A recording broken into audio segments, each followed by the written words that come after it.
बुद्धं शरणं गच्छामि।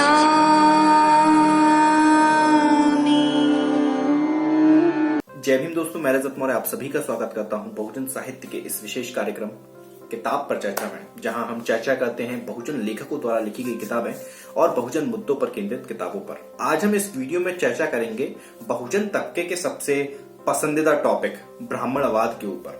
ब्राह्मणवाद है क्या, ब्राह्मणवाद किन के अंदर पाया जाता है, या ब्राह्मणवाद की एक्चुअल डेफिनेशन क्या है। वीडियो शुरू करने से पहले आप सभी से मेरा निवेदन है कि वीडियो को पूरा देखिएगा और चैनल को जरूर सब्सक्राइब कर लीजिए, ताकि आने वाले सभी वीडियो का नोटिफिकेशन आप लोगों तक पहुंच सके। आप लोगों से एक विशेष अनुरोध कि आप लोग हमें हमारे सोशल मीडिया अकाउंट्स पर भी जरूर फॉलो करें। हम लोग इंस्टाग्राम, फेसबुक, ट्विटर, टेलीग्राम चारों जगह पर अवेलेबल हैं। अगर आप लोग बहुजन साहित्य को कोई किताब डोनेट करना चाहते हैं तो नीचे डिस्क्रिप्शन बॉक्स में मेरा कॉन्टैक्ट नंबर दिया हुआ है, वहां से नंबर लेकर आप मुझसे संपर्क कर सकते हैं। अगर आप लोग बहुजन साहित्य की आर्थिक मदद करना चाहते हैं, जो कि इस समय बेहद जरूरी है, उसके लिए यहाँ स्क्रीन पर मेरे अकाउंट डिटेल शो हो रहे होंगे, उनका इस्तेमाल करके आप जितना चाहें उतना समर्थन राशि हमें भेज सकते हैं। बाबा साहब द्वारा लिखी हुई तीन बेहद जरूरी किताबें हैं जिन्हें आप सभी को पढ़ना चाहिए। पहली, इनहेलेशन ऑफ कास्ट, जाति का मूल विनाश या जाति का निर्मूलन। दूसरी, रिवोल्यूशन एंड काउंटर रिवोल्यूशन, क्रांति और प्रतिक्रांति। और तीसरी, रिडल्स ऑफ हिंदुइज्म, हिंदू धर्म की पहेलियां। इन तीनों किताबों को खरीदने का लिंक मैं आपको यहाँ पर नीचे डिस्क्रिप्शन बॉक्स में दे दूंगा। आप उन किताबों को खरीदें और पढ़ें। आमतौर पर आपने इस शब्द को कई बार सुना होगा, ब्राह्मणवाद या ब्राह्मणवादी, लेकिन क्या आपको वाकई में इसका अर्थ पता है, या केवल आप जो अपर कास्ट जो लोग हैं, जो स्वर्ण तथाकथित स्वर्ण लोग हैं, उनको ब्राह्मणवादी कहते हैं। अंबेडकर को पढ़ने के दौरान मैंने इस चीज को महसूस किया कि अंबेडकर ने कभी भी किसी ब्राह्मण का विरोध नहीं किया, न किसी ठाकुर का, न किसी बनिया का। उन्होंने एक सोच का विरोध किया और उस सोच को ब्राह्मणवाद कहा गया। वो सोच क्या है, उस सोच को जब आप समझने की कोशिश करोगे, जब आप अंबेडकर को पढ़ोगे, जब आप फूले और पेरियार को पढ़ोगे, तब आपको समझ में आएगा कि वो जो सोच है, वो सोच हम सभी के अंदर है। वो मेरे अंदर है, वो आपके अंदर है, वो इस भारत में रहने वाले हर शख्स के अंदर है। वो सोच है खुद को जन्म के आधार पर किसी से ऊंचा समझना या किसी को नीचा समझना। वो सोच सभी के अंदर पाई जाती है, सभी के अंदर है। और इसीलिए शायद अंबेडकर ने कहा था कि जाति व्यवस्था कभी खत्म नहीं हो सकती, क्योंकि जाति एक सोच है। जाति को आप छू नहीं सकते, जाति को आप सूंघ नहीं सकते, जाति को आपकी इंद्रियां महसूस नहीं कर सकती। ये एक हाइपोथेटिकल है, ये केवल एक सोच है। यही जो सोच है वो ब्राह्मणवाद का पोषण करती है। इसीलिए तो जातियां इतने लंबे अरसे तक जिंदा हैं और बहुत लंबे अरसे तक जिंदा रहेंगी, क्योंकि ये जो सोच है वो आपको एक फील गुड टाइप का एक इमोशन देती है कि हम किसी से ऊपर हैं। हम जाति की जो सीढ़ी है उसके अंदर कहीं किसी से तो ऊपर हैं। जैसे कि ब्राह्मण समझते हैं कि वो क्षत्रियों से ऊपर हैं, क्षत्रिय समझते हैं कि वो वैश्यों से ऊपर हैं, जो वैश्य हैं वो समझते हैं हम शूद्रों से ऊपर हैं, शूद्र जो है वो समझते हैं हम अछूतों से ऊपर हैं। अब ब्राह्मण के अंदर किस तरह की जातियां होती है मुझे नहीं पता, ना ही जो क्षत्रिय हैं उनमें किस तरह की किन तरह की जातियां हैं मैं नहीं जानता, वैश्यों में किन तरह की जातियां हैं मैं नहीं जानता। लेकिन जो अछूत जो हैं, क्योंकि मैं खुद एक हिंदू धर्म या ब्राह्मण धर्म के हिसाब से अछूत जाति में जन्म लिया है, तो उसको मैं काफी अच्छे से समझता परखता जानता हूं। अब आप जब देखेंगे कि जो एक अछूत कम्युनिटी है उसके अंदर चमार भी आते हैं और भंगी भी आते हैं, लेकिन जो चमार हैं वो भंगियों के साथ उठना बैठना बहुत कम करते हैं। तो ये भी एक तरह का ब्राह्मणवाद हुआ।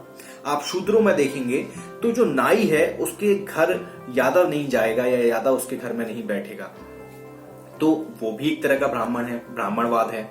जब आप शूद्रों में देखेंगे तो शूद्रों में भी जो कोरी जो समाज है, जो कुर्मी जो समाज है, उसके यहाँ यादव नहीं आएगा या यादव अपनी घर की बेटी नहीं भी आएगा, क्योंकि वो यादव को लगता है कि वो उससे जाति में छोटे हैं।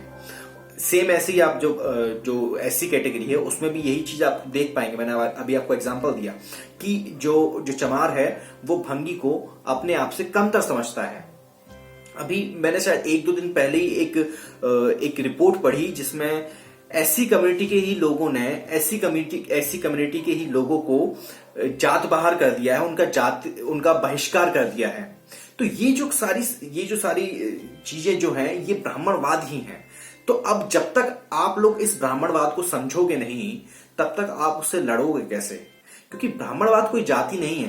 अंबेडकर ने कई जगह लिखा है कि वो ब्राह्मणों का विरोध नहीं करते, वो ब्राह्मणवाद का विरोध करते हैं। और ब्राह्मणवाद एक सोच है, इस चीज को समझना होगा। ये शायद मैं दूसरी बार इस वीडियो में दोहरा रहा हूं, ये बहुत इंपॉर्टेंट कंसेप्ट है। जब तक आप इस चीज को नहीं समझोगे तब तक आप इससे लड़ नहीं पाओगे।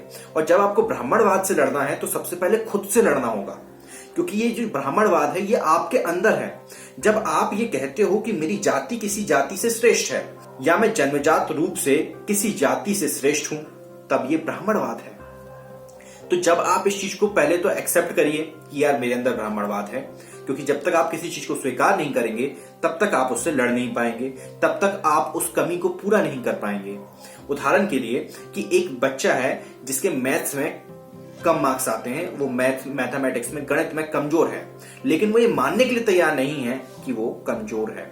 तो फिर वो गणित को कैसे इंप्रूव करेगा, उस मैथमेटिक्स सब्जेक्ट के ऊपर एक्सपर्टी कैसे लेकर आएगा? क्योंकि वो तो इस खुशफहमी में है ना कि वो गणित में अच्छा है। इसीलिए जब तक वो खुद को स्वीकार नहीं करेगा कि मैं गणित में खराब हूं, गणित में कमजोर हूं, मुझे गणित सब्जेक्ट के ऊपर, मैथमेटिक्स के ऊपर मुझे एक्सपर्टी लाने के लिए और प्रैक्टिस करनी पड़ेगी और पढ़ना पड़ेगा और समझना पड़ेगा। लेकिन ये पूरी प्रोसेस कब होगी? पहली प्रोसेस से वो उस चीज को एक्सेप्ट करे, वो उस चीज को स्वीकार करे कि मैं गणित में कमजोर हूं। जाति की जो पूरी संरचना है, जो वर्ण व्यवस्था, वर्णाश्रम धर्म जो है, वो आज तक खत्म क्यों नहीं हो पाया? क्योंकि जो तथाकथित जो अपर कास्ट जो लोग हैं, उन्होंने इस चीज को एक्सेप्ट ही नहीं कर पाए वो कि जो जाति की व्यवस्था है या जाति की अव्यवस्था है वो खराब है। उन्हें लगता है कि ये जाति की अव्यवस्था जो है वो अच्छी व्यवस्था है। तो जिस दिन वो लोग इस चीज को एक्सेप्ट कर लेंगे कि नहीं यार ये जाति की व्यवस्था जो है, जाति की अव्यवस्था जो है वो खराब है, तो उस दिन वो इस चीज को खत्म करने के राह पर निकल पड़ेंगे। अंबेडकर ने इस चीज को माना कि जो जाति की अव्यवस्था है वो खराब है। अंबेडकर ने पहले अपने अंदर के ब्राह्मणवाद को खत्म किया और तब जाकर उन्होंने ब्राह्मणवाद के खिलाफ युद्ध छेड़ा। यही जो युद्ध है, यही जो पूरी जो लड़ाई है, वो पहले आपको खुद से शुरू करनी होगी। पहले अपने अंदर के ब्राह्मणवादी से लड़ना होगा, पहले अपने अंदर के ब्राह्मणवाद को खत्म करना होगा, तब जाकर आप उस ब्राह्मणवाद को खत्म कर सकते हैं। इसकी शुरुआत आप अपने आप से कीजिए, तभी आप ब्राह्मणवाद से लड़ पाएंगे, तभी आप ब्राह्मणवाद से जीत पाएंगे। मैं फिर कह रहा हूं कि ब्राह्मणवाद कोई एक जाति नहीं है, ब्राह्मणवाद एक सोच है जो सबके अंदर विद्यमान है। उम्मीद करता हूं कि इस वीडियो से आप लोगों को कुछ सीखने को, समझने को मिला होगा। क्या सीखने को मिला, क्या समझने को मिला, नीचे आप कमेंट बॉक्स में कमेंट करके बताइएगा। अगर कुछ नहीं समझ में आया है तो मैं इस कंसेप्ट, इस टॉपिक के ऊपर दोबारा वीडियो बना दूंगा। लेकिन ये टॉपिक, ये कंसेप्ट आपको क्लियर करना होगा, तभी हम अंबेडकर के उस मिशन को आगे ले जा पाएंगे। अन्यथा हम उसी प्रपंच में, उसी चक्रव्यूह में फंसे रहेंगे, उस ब्राह्मणवादी चक्रव्यूह में, जो कि एक सोच है। और सोच को बदलना हमारा नैतिक कर्तव्य है। वीडियो पसंद आया तो लाइक कीजिए, शेयर कीजिए और कमेंट कीजिए। मैं रजत मौर्य मिलता हूं आपसे अगली वीडियो में फिर किसी किताब के साथ। तब तक अपना और अपनों का ध्यान रखें, पढ़ने की आदत को विकसित करें, क्योंकि पढ़ेगा इंडिया तभी तो पढ़ेगा इंडिया। जय भीम, जय भारत, जय संविधान, जय जोहार।